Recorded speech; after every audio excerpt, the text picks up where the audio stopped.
আসসালামু আলাইকুম viewers, welcome my kitchen. আজ আমি আপনাদেরকে মালপোয়া তৈরি করে দেখাবো। তো আসুন দেখে নিই কীভাবে তৈরি করতে হয় মালপোয়া। এখানে আমি 1 কাপ পরিমাণ চিনি নিয়েছি আর আধা কাপ পরিমাণ পানি নিয়েছি মালপোয়া শিরায় দেওয়ার জন্য। এখন আমি শিরাটা আগে তৈরি করে নিব। এখানে আমি একটা বল নিয়েছি। এখন এতে আমি আধা কাপ পরিমাণ ময়দা দিয়ে দিব আর দিব আধা কাপ পরিমাণ গুঁড়ো দুধ। এখন আমি এর সাথে 1 চিমটি এলাচি গুঁড়ো দিয়ে দিব। এখন আমি সব ভালো করে নেড়ে নিব। এবার আমি দুধ দিয়ে অল্প অল্প করে পাতলা ডো তৈরি করে নেব।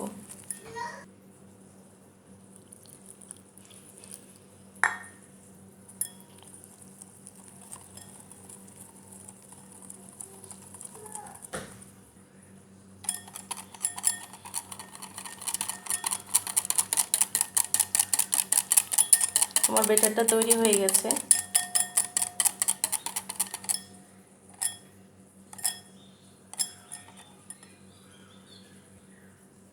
এখন মালপোয়াগুলো তেলে ভাজবো। আপনারা দেখতে পাচ্ছেন ব্যাটারটা একদম পাতলাও হয়নি আবার একদম ঘনও হয়নি।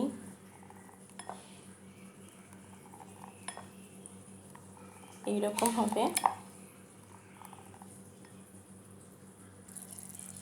এখানে আমি চিনি শিরাটা আগেই বসিয়ে দিয়েছি, কারণ পিঠাটা ভাজার সাথে সাথে আমাকে চিনি শিরা দিতে হবে, তাই আমি আগেই বসিয়ে দিয়েছি 1 কাপ চিনি আর আধা কাপ পানি। এখন আমি এর সাথে সামান্য পরিমাণে গোলাপ জল দিয়ে দিব, দিয়ে ভালো করে নেড়ে নেব।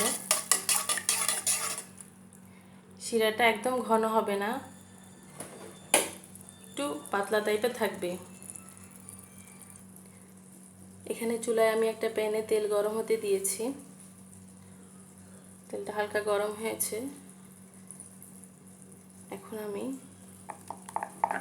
মালপোয়া ভাজবো। এখানে আমি এরকম একটা গোল চামচ দিয়ে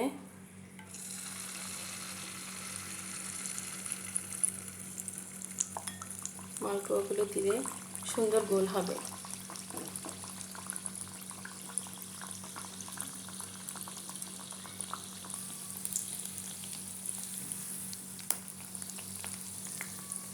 মালপোয়াগুলো হালকা গোল্ডেন কালার হওয়া পর্যন্ত ভাজবো।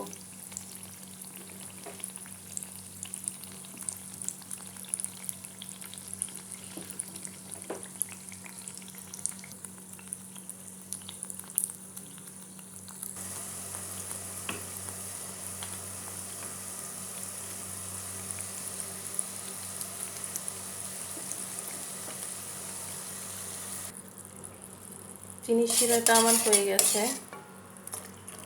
একদম পাতলাও না আবার একদম ঘনও না। এখন আমি চুলাটা একদম কমিয়ে দিয়ে রাখবো। এখানে আমার একটা মালপোয়া হয়ে গেছে, আপনারা দেখতে পাচ্ছেন হালকা গোল্ডেন কালার হয়েছে। এখন আমি তুলে নিব। আমি এখানে চিনি শিরা দিয়ে দিব। 1 থেকে 2 মিনিট রেখে আমি উঠিয়ে নিব। তারপর এপিট ওপিট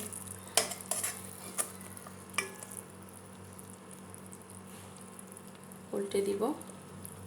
এখন আমি 1 মিনিটের মতো রেখে উঠিয়ে নিব। 1 মিনিট হয়ে গেছে, এখন আমি তুলে নিব।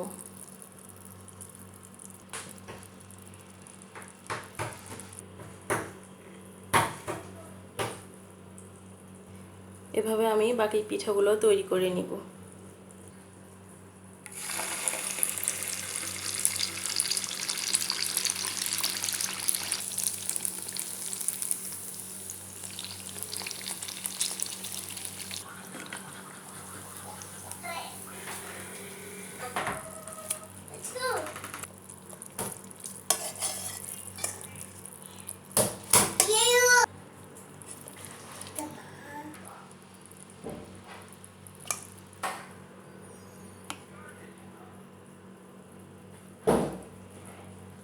এভাবে আমি বাকিগুলো ভেজে নিব। তৈরি হয়ে গেছে আমার মালপোয়া। এটা খেতে খুবই মজা, আপনারা বাসায় একবার ট্রাই করে দেখবেন। আমার রেসিপিটি যদি আপনাদের ভালো লেগে থাকে তো প্লিজ আপনারা লাইক, শেয়ার আর সাবস্ক্রাইব করতে ভুলবেন না। সবাই ভালো থাকবেন। আল্লাহ হাফেজ।